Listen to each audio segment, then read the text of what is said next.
Welcome to the 10th and final episode of this summer's limited podcast series, 100 Days of Mothman, brought to you by the Caffeinated Cryptid Podcast Network. All summer long, we dove deep with eyewitnesses, paranormal researchers, scientists, and filmmakers to explore the mystery, madness, and the legacy of the Mothman. You can watch the full videos on YouTube or listen on Apple Podcasts, Spotify, Amazon Music, iHeartRadio, and several other of your favorite audio apps. Or catch the whole series anytime at Mothman100.com. Now, here's lifelong Point Pleasant resident, the owner of the Mothman Museum and the literal figurehead of all things Mothman. And he's also one heck of a great guy to talk to. Ladies and gentlemen, let's get this final episode rolling. Here's Jeff Wamsley.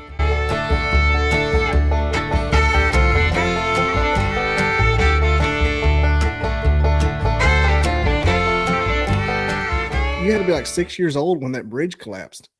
Yeah, I was sick. I was 6 years old. What was the attitude around there when that happened? Like, what do you remember About the bridge, you mean? Yeah, when you were that age, it's like how. Well, it's hard to remember because I was only six. I remember, when it fell, I was in the basement. I was in the basement at our house about 3-4 miles away. My mother still lives in the same house even today, but I remember the whole house just shook. Really? And I thought it was a sonic boom or thunder or something like that. When then I realized, well, it's December. Why would it be thundering? But it was actually the bridge, falling and stuff. So my dad came downstairs. My mom and my aunt, they had went to Huntington, West Virginia. Was supposed to come back on the Ohio side and cross. So no cell phones, no way to communicate or anything. So I can imagine what my dad felt like. But I guess that we went downtown, but, talked to other people my age that remembered everything, going downtown and stuff. But I just remember hearing that big boom. That's funny you said no thunder in December because here in Alabama, that's a tornado season. Yeah, that's true. Well, that's what I do remember about it. The next day, my dad went downtown with his 8mm camera and stood up on the flood wall and took home movies, which I have all of those and stuff. Oh yeah, you got it in your book there.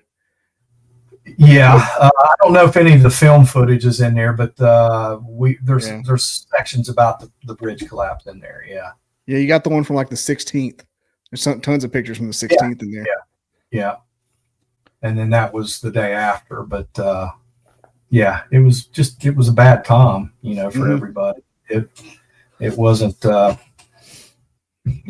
everybody still remembers it, this many years later. So you had to have, it was a Friday night, so you had to have just gotten home from school, or unless it was already Christmas break. 15th, we were probably still in school, I would say. Yeah. I would have been, I don't even think that I was in school yet. Maybe kindergarten. Yeah, you'd have been little. Yeah. I just remember when I was little, that age, hearing about someone passing away or something happened and how it felt. Like you didn't really know how to feel. Yeah, I know. You just knew something was off. Well, yeah, you could see your family's reactions and stuff like that. But I don't remember a whole lot about it though. Other than just my dad and my mom talking about it and stuff like that. My mom's uncle, he was on it. He didn't survive.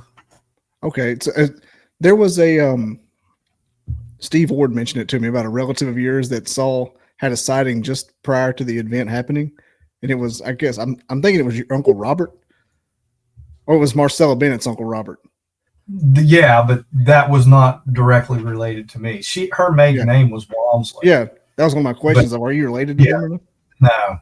That's I get asked that about every week, but there was 2 sets of Wamsleys, and there still is, but there was no really direct relation. And there was a Marvin Wamsley who was killed on the bridge. There was a Robert Wamsley or Frank Wamsley who survived the bridge, but neither one of them was related directly to my family.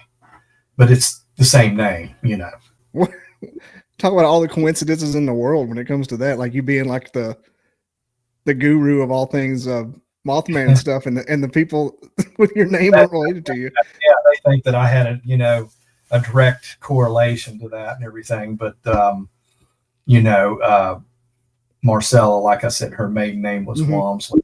There was 2 separate clans here in Point Pleasant. There was actually, when I was in school, there were 3 Jeff Wamsleys, and that was kind of confusing.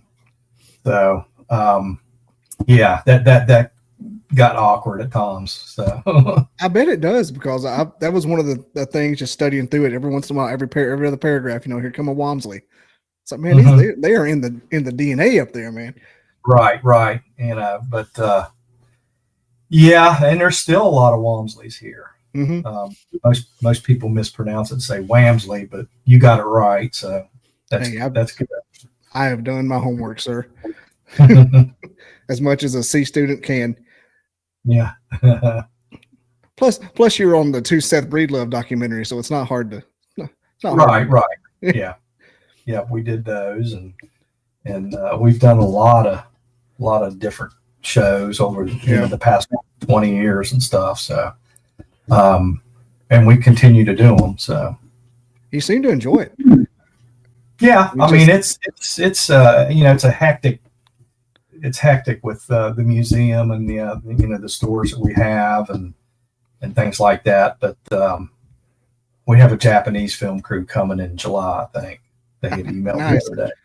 Do you still have the record stores? I do not. I have a store now, a sister store to the museum called Bunker 304, which is patterned a lot like Criminal Records.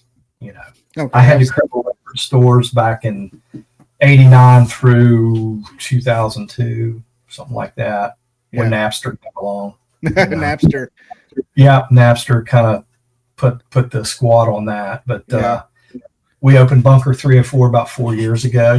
We carry, band merchandise, but a lot of Mothman stuff, used vinyl, things like that. So my daughter, she helped me set that store up. And of course she said, "This is just Criminal Records all over again." I'm like, well, so be it, whatever. So she said, stop saying the quiet part out loud. Yeah. So, but people come in, and we actually sell some Criminal Record shirts and stickers and things like that. People remember it. People come up to me all the time and say, "Are you the guy that had Criminal Records?" And I'm like, "How old were you when you came in there? You had to have been 2 years old." A lot of them would say, "Well, I came in there with my dad. My dad would bring me in there." So, but it's nostalgic. It was a great run, and I enjoyed the record stores and stuff, and I was just like a kid in a candy store with all that. The same thing with the Mothman Museum and all that. I still enjoy the escape room that we created, the Mothman mini golf, and all that stuff. So it's always been fun to me. I don't think I've ever really worked a real job.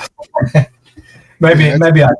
I did for a while. So people on the outside looking in probably think you're just never stop, but you never really realize you're busy.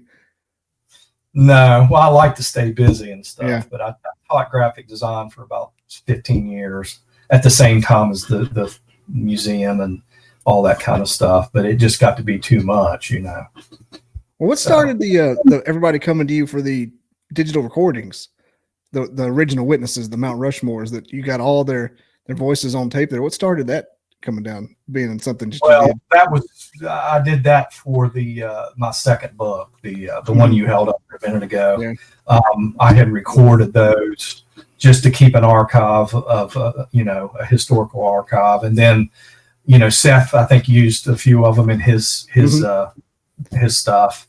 And but I just recently, last July, interviewed Roger Scarberry and Connie Carpenter, who were really hard to get to people. I actually videotaped Connie's interview and stuff. So those will be. I'm working on a third book, if I can pull that off, and all that stuff will be in that third book. But that was a very unique chance to interview people that were there, when it happened and stuff. So those people are not getting any younger. Nope. So I think they wanted to come to me and say, "Hey, this is what really happened and everything." And I wasn't really surprised what they told me. So, yeah, I think you're getting close to the end of when the original witnesses would probably be available. Yeah. There's a few. I mean, some have passed. Well, a lot of the book that you've got there, I would say 80% of the people that I interviewed in that book, of course, that book came out in 2005. So, I mean, it's, I guess it's 20 years old. Yeah. So, yeah. But I felt lucky that I was able to talk to those people and before, and get their side of the story. That's what I was out to do. And that's just enough time from the event to make it not feel like you're trying to extort them or something like that. Some kind of right, yeah. It's still fresh in their minds. I mean, they still relive a lot of that stuff and everything. And like with Connie Carpenter, I mean, I talked to her maybe 10, 12 years ago, and she told me point blank, she said, I will never, ever discuss any of my experience with that sighting. And then last year, she came to pay a visit to the museum, and she agreed to sit down and tell me her side of the story. Same with Roger Scarberry. So, which one was Connie Carpenter? Why is that not on my note sheet? Because I know the Connie story. Carpenter was actually Mary Hyre's niece, the newspaper reporter Mary Hyre. Connie Carpenter saw it about a few weeks after Linda Scarberry and Roger Scarberry up in the Mason, West Virginia golf course up there. That was in daylight. That was a daylight deal. And then she's the one that the men in black came and tried to pull her into the car. That's it. Yes. She tried to drag her down the street. Yeah. And she told me exactly what happened with that. And she also discussed her conjunctivitis, her eyes. She's the only witness that I've ever talked to or interviewed that had that, because she said that, immediately after she saw it, she had to go to the hospital. She said her eyes were hurting. They were, irritated really bad. And I think she said she had to stay in the hospital for a couple of days. I got a giant Mothman cheat sheet over here, and I'm like, why is Connie Carpenter on this? Yes, she had the conjunctivitis, and she had the dream, didn't she? I think Mary Hyre. Mary Hyre had this. There was like 2 or 3 that had a dream. Mary Hyre being she was like the main one, the main dreamer. Yeah, Mary Hyre was the newspaper reporter and that broke the story, But it's weird that Connie Carpenter was her niece. Yeah, the conjunctivitis was a big deal. Yeah, a lot of people ask about that, and she's the only one I've ever talked to that said that definitely she had that. And so it was interesting to get her take on it. Has she ever said how quickly it's set on set?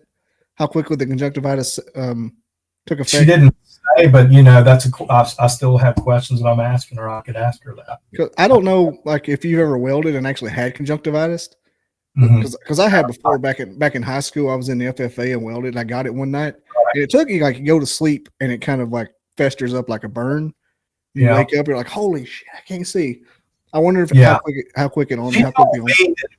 As soon as she got home, that her eyes were irritated, and they took her to the hospital. Because she, like the way she described it was just like a straight up brightest flash you could imagine. Yeah, that's what she told me. She said it was, riveting. She couldn't almost wreck her car. She said I had to pull over the side of the road because it was, right beside of her car. So, have you ever heard the Linda Sigmund story? Yeah, I know. I'm dropping her episode next week. She told me all of hers, and there's a lot of similarities between her story with seeing the craft, and the lights, and with the Marcella Bennett seeing the lights coming through the yard. Like it's almost the same blueprint scenario. Yeah, the bright lights in the sky, and then they see something, Mothman, whatever, giant bird or whatever. But there's and her that I think hers was in the spring of '67, which would have been a few months later. Linda's, It was just a few months before the actual event. Well, no, Linda Sigmund, her sighting was in April of '67. The original sightings was in November of '66. So hers were a few months after. The mallet was November '66. Yeah, that's right. 15th, 66. Linda's the Malletts still live in Point Pleasant. They're still married and still live in Point Pleasant. Really? And they will not talk to me. They admit to their family, from what I've heard, they admit that they did see it, but they just don't want the attention. They don't want to talk about it. With social media the way it is, and they have always shunned the attention and everything. With all maybe those, one talk. Maybe, yeah, she's getting on up there too, I guess, with everybody else. Who's that? Right, Marcella's getting on up there in age as well. Well, now Marcella Bennett, she passed away. Yeah, she passed away. Okay, well, I guess she passed away 7 or 8 years ago. Yeah. Oh, you said Mallet. Never mind. I got them mixed up. They're still alive. Yeah, they're still live here in Point Pleasant. Yeah. I had the hardest time sorting out my Connies and my Mallets and my Bennetts when I started doing this. Yeah, yeah. But I think it's funny that the guy that wrote the movie combined all the characters into Connie. I said he's definitely read the book. yeah. When the police chief Connie or whatever. Yeah, the sheriff or whatever. Yeah, the sheriff. Yeah, the cop. Well, there was a woman sheriff in Point Pleasant, but yeah.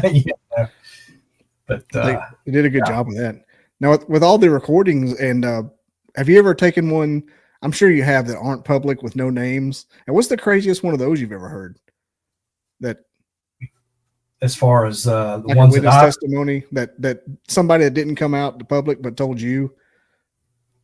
I don't know if that's I've most all of the ones that I've interviewed, have came out in the public or whatever. They once my book came out, they were definitely public. People looked them up after that and everything, and they knew that was going to happen. So I was wondering if there was any group that aren't public, just like, hey, don't tell anybody about this. But there was a couple interviews that I had ready to go for that second book that at the very last minute changed their mind, and I never named them or anything. But it was actually 2 different ladies that had really close view type encounters and everything, and they just got cold feet. They told me they just didn't feel comfortable talking about it, and it just gave them a funny vibe and everything. So I said, well, one of them has passed away, the other one is still around and everything. But that's the same thing. That's the same thing Connie Carpenter told me too. And then she came and wanted to set the record straight with what happened with her. Yeah, I guess they had to sit down, probably just like, if I tell this, my life's going to change. Right. Jeff's not going to be the only one to tell about it. It did, Yeah. The thing is, I think I've been lucky because I don't really embellish anything that they tell me. Everything is word for word what they say. Yeah. And it goes into the book, and then that way people like you can look at it and read it and decide, well, I think there's something to it, or I don't. So I don't. I have no reason, or I don't want to take somebody's story and change it around in order to sell a book. There's not going to be anything embellished or anything or added to it. So I think that's why, people, like that type of a book, because they can read exactly what they told me and stuff. I was very pleased about the format of the book. I didn't do any research into it before I bought it. I was like, it's just kind of like a scrapbook almost, a best of. Right. The first one was Fact Behind the Legend. I don't know if you have that one or not. No, I didn't get that one. I just got the most recent. Okay. That one is actually more of a scrapbook because it has a lot of the newspaper clippings and the police reports and all that kind of stuff, that they filled out. And the second book came along, and I learned a few things from the first book. So I improved upon that, with the second book and everything. Of course, now the third book, I should have my act together as far as knowing what's going on with that. When do you think that'll come out? We're hoping next year. That'll be good. I've got so much stuff that I want to put in it, and I want to, make sure that I've got all the bases covered and stuff. I'm much more busier now than I was when I did the other 2 books. So I used the Steve Ward book as my cliff notes on the whole thing. Yeah. Did Steve tell you that he worked at the museum? Mm-hmm. The museum? Okay. I've known him for probably 20 years. He actually came to Point Pleasant in 1978 to research everything. This is way before all the, the media attention and stuff. And he lives here in Point Pleasant now, and he comes into the museum and as sort of like a tour guide, answers questions. And a lot of times, if I can't do a podcast or an interview or whatever, I'll say, hey, maybe talk to Steve. And, this is the first podcast that I've done for a long time. Okay. I appreciate it. I was just reaching out. I'm like, maybe he'll come back to me. That's cool. I wouldn't care if it'd been your daughter. And I try to do them as much as I can, but I get emails all the time and stuff. And so it's pretty neat, but I get a lot of emails and stuff. I bet you do. I mean, everybody tries to start a podcast nowadays. It's just like shot in the dark. See who I can get, casting the widest net possible. Yeah. We're actually working on a podcast from the museum. I've got a couple guys that are, working on that a little bit and stuff. So we'll see where that goes. I let them kind of handle all that stuff. So I was shocked that you didn't have like a studio already built into it. I was like, I wonder what he uses. I mean, surely he does podcasts regularly. Live from I've got a guy named Sheridan Cleveland who actually designed the cover for that book that you've got 20 years ago, and we've been in touch over the years and everything. And he's a computer social media guru type guy, and actually he's produced a few independent films and everything. But he's wanting to kind of launch the podcast, and I just sit down and meet with him, and then he tells me what he wants to do. So do people still bring you artifacts into the museum and clippings and things that they've gathered? They bring a lot of props and things that they've made, built. I bet people bring in old pictures of the Silver Bridge. They'll bring in old newspapers, things like that. Somebody, they'll create a Mothman statue or whatever. We get some really interesting stuff. People drop it off, and we try to display it in the museum if we can. Yeah, I can't wait to come up there and see the stuff from the movies and the clippings and the little pictures of Steve's posts throughout the week. We have a lot of movie props. Those were all donated back when we first opened the museum. One individual who lived in Katanning, Pennsylvania, that's where they filmed the movie. And he was just ate up with the whole Mothman story. He was buying everything he could. And he would bring the stuff to the early festivals, but then it got to the point where he couldn't make it every year. So finally he just said, hey, I'm donating this stuff to the museum. That'd be like my wife telling me to get this stuff out of here. Like too much Mothman stuff in the house. She made me get rid of all my stadium cups from college. I can't imagine if I had Mothman things laying around.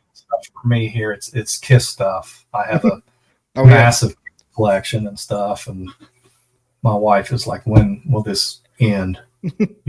You're this age, you need, and I'm like, no, it will never end. So you're twice as old as the band was when it broke up. You got to end it. Pretty much, yeah. No, I started collecting that stuff probably when I was 15, and just a band that I've always liked, and have a lot of it in the Bunker 304 store. So if you get a chance, museum, it's like a little KISS museum. Yeah, just don't tell Gene that. So he'll want to charge admission. Gonna have a spare ticket for the KISS museum. You should go out there and buy the power plant. Well, it's demolished. Put it out there. Right. It's a KISS museum. Now, one of the things I was wondering, are there any? And after talking to you for 30 minutes here, I realize you're not on that in the woo-woo section of it. I was going to see if there's any artifacts someone brought there that may have caused some kind of crazy haunting or strange happenings in the museum that they brought in, has an attachment. Not really. I mean, we haven't had any things like that happen or whatever. There's a few props here and there that's came up missing. So I don't know if it was somebody with sticky fingers that thought they would like the badge on the mannequin from the movie, the Connie, you were talking about. Yeah. Her badge came up missing. We had that from the movie props. I think somebody just took it. There's a lot of stuff in there. We've crammed a lot of stuff into a small space, and my future goal is to expand that museum and make it twice as big. I'm working on the actual property of that and everything. So, but we'll see how that goes. Right now, we've got it jam packed. Yeah, the pictures are amazing. I go through them, researching this, going through it a lot anyway. But the book focuses on. I always call it. I don't know why they called it anything to do with Mothman. Not saying it's not a moth or anything, but it's like 10% what they call the Mothman, and the rest is Men in Black. And the Men in Black played a big part of the story, and that added to the mystique of it. That's my favorite part. And a lot of those witnesses, talked about Connie Carpenter, went into great detail about how one of them came to her house and her mother let this guy in. He said he was a newspaper reporter from the Washington Post. But Connie told me, she said, this is the strangest acting individual I've ever seen in my life. So she said, I don't think this guy was a reporter. I think he was either, with the so-called Men in Black. But yeah, people seen him in town. My mother actually remembered seeing him in town quite a bit, during that time. And I asked her where she saw them and where they were at. And she said they were always standing in front of Mary Hires' newspaper office, which would confirm what Mary Hire said, that they were coming into her office and nothing short than threatening her and saying, quit putting this stuff in the newspapers and things like that. So yeah, people didn't know if they were military or, government, whatever. They were telling her to stop publishing. What is it going to take you to stop publishing? Right. Yeah, they said you're just causing a lot of unneeded, panic. It's like that.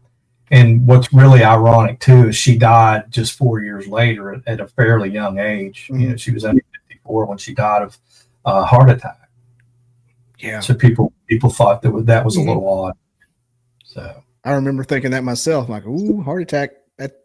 If she was around to answer a lot of these questions and stuff, but who knew back then, that we would be talking about it almost 60 years later. Yeah, I really hate there wasn't anything at all done with them in the movie. And, me and Steve discussed it. It was, because Will Smith and Tommy Lee Jones made a mockery of the whole thing, 4 years earlier. Yeah. I don't know. Richard Hatem, the guy who wrote the screenplay for the Mothman Prophecies movie, is coming to the festival this year. He'll be there. Is he really? Yeah. So he's the one who took John Keel's book and adapted it to the movie. And I think what they wanted to do was to put a modern day spin on something that happened in the mid 60s. So that took place in 02. The movie did, not 66 or 67, didn't it? Right. Yeah. They changed a lot of the factual things. Like, for example, there were 46 people who died on the bridge. Yeah. I think in the movie it was 36 or 39 or something like that. Yeah, 36. Connie the cop was 37, and she swam up and got away. There was never a woman sheriff. Nobody ever died, here from seeing the Mothman stuff or whatever. But yeah, the movie opened up the floodgates. As soon as that movie come out, I knew what was going to happen, especially the point play. When's your first book come out? Was it before the movie? It came out right after the movie. Well, let's see. No, it came out before. It was 2001. Movie came out in 2002. See, I thought it was. So you started kind of like you were before, and it caused like a rush of book sales. Yeah, exactly. I bet it did. That book, we were working on that book, and then I caught wind that they were putting that movie out. So I was like, we need to get that book done, and I bet it would be perfectly timed with the release of the movie. So that was in 2001. The book came out. I think it was it November maybe, and then the movie came out like 2 months later. Mm-hmm. One of the things that gets me is the what's his name, Gordy, who's supposed to be Woody Derenberger. Mm-hmm. Kind of like you mean in the movie? Yeah, in the movie, like Will Patton played him. Yeah, Will Patton. I always called him the bootleg Robert Duvall, and he kind of looks like him. But I'm like, I wonder if Woody Darren. Well, I can't remember if he died before the movie came out, but like they kind of made him seem like he was insane, even though he wasn't. Killed himself in the woods. What's kind of weird and funny about that is before they started shooting the movie, at that time I had Criminal Records, the record store. Mm-hmm. He came in on the way. He was, Will Patton. He was on his way to Tanning to film, and he came in the store. I wasn't there that day, and the guy that worked for me said, "Hey." Now he did come in when I was there, because my guy that worked for me come up and he said, "That's Will Patton," and I was like, I wasn't familiar with him or anything. He said, "That's the guy he played in Armageddon, Green Mile." What was the football movie that came out? I can't remember what it was. Remember the Titans? Yeah, he was in that movie, and he's kind of one of them actors. He's not a major actor, but he's like you said, but he came in and we got to talking to him and everything, and they took him up to the TNT area and gave him a tour. And he said he wanted to stop into town where it really happened. He was real nice, Mm-hmm. But that was right before they started filming that movie. But they portrayed him in the movie as seeing things in the mirror and all that kind of stuff. Yeah. Like the only mention or nod toward the Men in Black was that scene where Richard Gere shows up at his house at 3 a.m. and he's like, he was here the day before and the day before, every day this week. That's like the only. They didn't run with the Men in Black stuff on that for some reason. I don't know why, but had to be because of the movie, the Men in Black movie 5 years earlier or whatever. It might have been. Everybody always kind of puts that together and everything. So, God, that was such the best part of the book was the Men in Black series, the Men in Black portion, because they would come and mess with them and hang out. And there was the one guy with the blonde wig for some reason. I don't know what fright wig or whatever. Yeah. Max, you call him Max Headroom. Yeah. John Keel talked a lot about the Men in Black. Oh, he loved them. Yeah, he up until he died, he was always looking over his shoulder. I would have conversations with him on the phone, and he would call. I mean, he came into the store, came to one of the first festivals, and I was lucky enough to be able to talk to him some. But he would call me at home once in a while, and we would talk about stuff. But he always thought that somebody was tapping my phone line, because he would always say, did somebody just pick up your other phone? And I'm like, no, I'm here by myself, or it's just my wife is here, and that's nothing. But he was very paranoid, He thought somebody was always listening in, even up to when he passed away. So kind of weird. Mm-hmm. Well, he did that thing where he traced his phone line down to the sewers. He told me, he said he went and got the superintendent for the building that he lived in and had him showing where all the phone lines came in and stuff. He did tell me that, yeah. I mean, I could, because that's kind of what I do for a living. I'm a network admin / engineer. So I'm thinking this dude's going in the comm closets and I'm just picturing where he was. Probably he's been gone since what, 99, I think. John Keel. Yeah. In 99. I almost think it was in the 2000s, but I could be wrong because I thought, maybe I'll get him to come on. I'm like, no, he's been dead for a while. You may be right. You probably know better than I do. 99. Maybe it was 2009. Let me look. I have a phone right to him. Oh, no. It was 2009 because he came to the festival in 2003. Mm-hmm. Yeah. So, yeah. So he's been going for a while and stuff. So I didn't realize when I first, long ago, 2002 or so, I didn't realize how long ago it had happened. Because I remember watching the movie in college. Like, what is this? It scared me to death. Right. Yeah. that was a lot of people's first introduction to the Mothman stuff. Hell, I'd never heard of West Virginia before. So, yeah. other than football, the eyewitness accounts were a lot scarier, a lot more terrifying than what the movie was. So, there's always people, working on different projects, movies and things like that want to represent, the Men in Black and the Mothman, stuff like that. But, that movie, when it came out, it was kind of madness in Point Pleasant for a good while. I bet it was, because that was out of nowhere and it was a hit. Yeah. Yeah. People were calling at that time. I had the record store, and that phone rang constantly because they found out that I did that first book, and they traced it to there. So got to the point where we just had to take the phone off the hook there for about a couple of weeks, Wasn't bad for business though, was it? No. I mean, as far as people coming to visit Point Pleasant, that's still just bonkers all the time. I mean, they come from all over the world, to come to Point Pleasant. They want to see the museum and the statue and the festival and all that. So, and it's good. It's good for everybody downtown. That poor statue looks nothing like what everybody said it looked like. That's the crazy part. Well, Bob Roach, the guy who did that statue, and what he did is he went around to those witnesses while they were still alive and took their depositions as what they saw, how they described it, and then he combined all that into what he created and stuff. So, but that statue gets a lot of attention. A lot of quarters. Yep. Yeah, there's a lot of people out there, and we have a live moth cam on that statue, 24/7 moth cam from the museum, and people can watch. There was a guy and a girl out there that he proposed her, to marry there a few weeks ago, and that kind of went viral right in front of the Mothman statue. I think I saw that. Yeah. So, I think I followed the Mothman hashtag. I think it definitely popped up. Oh yeah, that was a couple of weeks ago. They were in the museum. I talked to them, and then when I've seen the video and stuff, I thought, well, that's the same people I was talking to. So there's worse places to do that.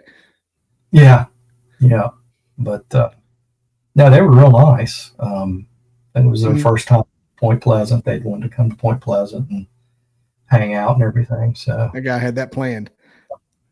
Yeah, he did. It's going to be the most romantic thing ever. Yeah, it's something they'll remember. Yeah, they've had a few weddings. People's done impromptu weddings in front of that statue, and you get on there at 3 a.m. and look, and the people's out there dancing around it and stuff. The cops have used the footage a few times to catch people that they're chasing. Locals and stuff. So that's. Now I'm going to have moth cam on 24/7 now on a TV. Every now and the police chief will say, "Can you look back on your footage at 4 a.m. on Tuesday evening?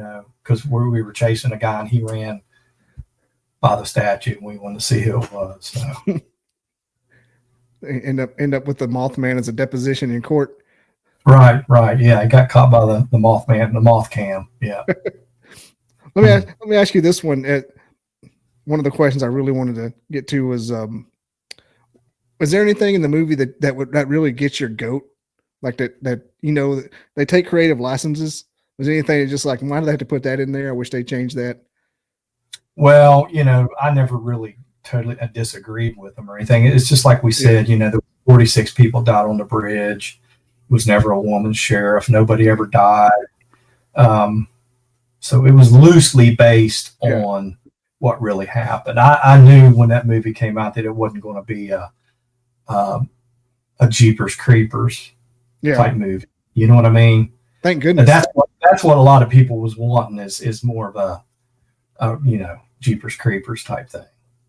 Yeah, it was. So the Mothman Prophecies movie, I think, was more of a thinking type movie. It was more of a mental thriller. It wasn't a slasher type, attack the car and rip the hood off the car and all that stuff.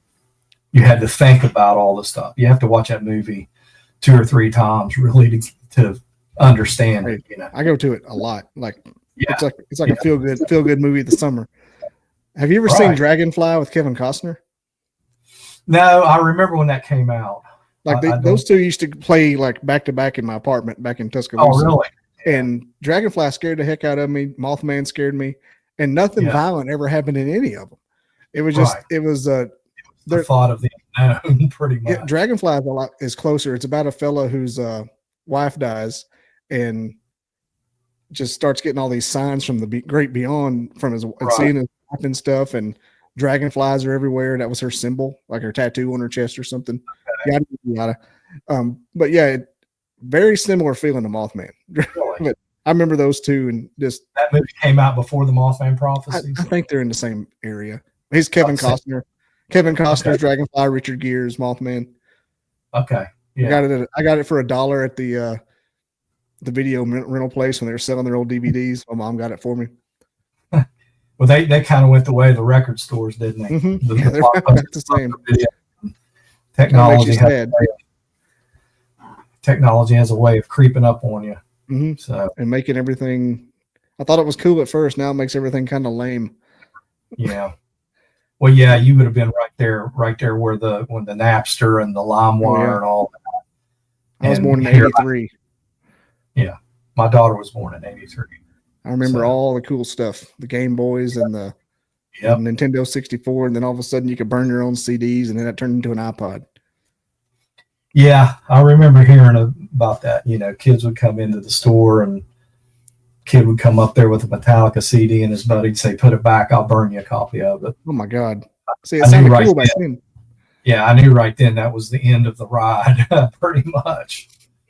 So I went basically from music to monsters. You know, that door opened up for the museum, and just went right into that. So that worked out pretty good. I keep thinking of these random movies that they never put on streaming, and you look on eBay for them, and it was like $170 for a DVD. I know. Same with albums. Mm-hmm. A lot of albums of bands, you know, that were out of print, people pay like cassettes on eBay. I've seen a Blue Oyster Cult cassette going for $50.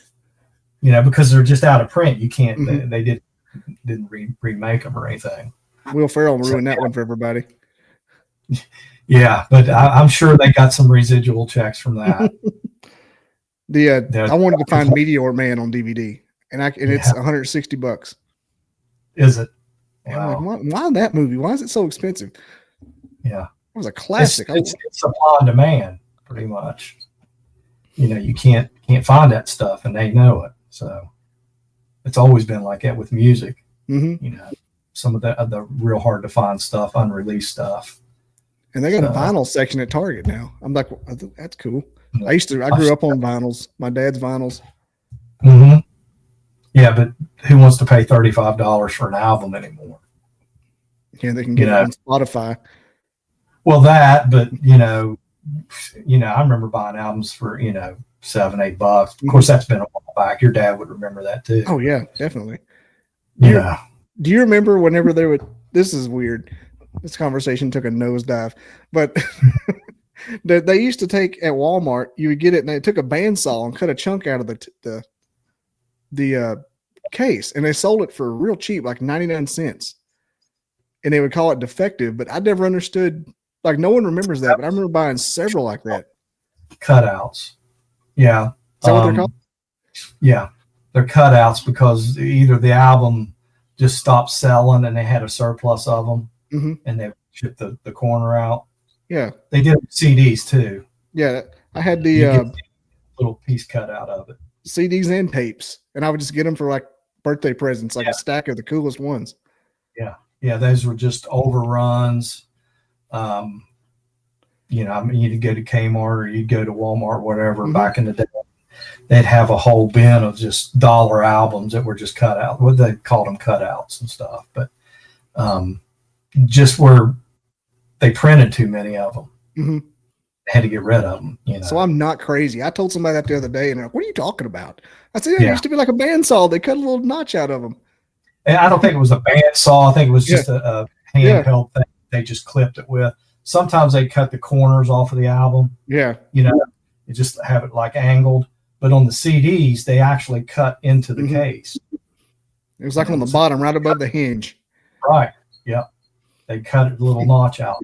And the reason they did that is so the retailers couldn't send them back to get credit for them. What we would do every month, we would pull stuff that we didn't sell. We could send it back to our distributor, and they would give us credit for it if it wasn't selling. Okay. And then they'd send it back to the record labels, and they would do the cutouts and stuff. So that's why they did that. So, you couldn't take it back to the store and get full price for it. They know it was a cutout. It's all making sense now. Yeah. My daughter wanted physical media because she got a thrift store CD player. Yeah. And I took her to Walmart, and they had like 8 CDs. I know. and what dated me was I had most of them back in the day. Right. Yeah. I said, you ain't gonna believe this, but there used to be 4 or 5 bins right here with $1 CDs and $1 DVDs, and you just dig through them all day. Yeah. Well, that's what the beauty of my stores were. We had the independent store feel. People come in and spend hours in there looking through everything, talking about music. It was a kind of a meeting place, but it's nothing lasts forever. You didn't have the no stairway sign in the background like on Wayne's World? No. No stairway to heaven. We had camera systems set up and 2-way mirrors and all that, but no stairways. Well, Jeff, this has been fun. I'm glad you came on here. I've really enjoyed it. Appreciate you having me. Like I said, I like to do them every now and then and stuff, and I wish I could do more, but yeah, that's one thing. I have to change. I think I had to change yours, didn't I? I don't think so. Yeah. We may have moved it earlier on. Yeah, we did. I had to take my mom for a procedure and stuff, so I couldn't be here. But yeah, I'm saving yours for the very last one, so it wasn't a problem. Okay. Well, maybe you can make it to Point Pleasant and check out the museum, maybe the festival. That's in September 20th. I think yours will air that weekend. I planned 100 days. And I ended up June 13th was 100 days to the festival. Ended up doing it 2 days later. So 100 days will land in that weekend. So it'll be, maybe I'll come up there and you'll remember me. I'm like, hey. I'll remember you. Yeah. Okay. All right. You have a good day. And all right, you say too. Stay warm, but it's hot now. So yeah, it's hot. It's very hot here. When I started this, it was wintertime, and I keep telling. It's supposed to be pretty brutal this week here. Yep. All right, man. Have a good day, and hopefully I can see you in September. Thank you very much. All right. See ya. See ya. Have a good one.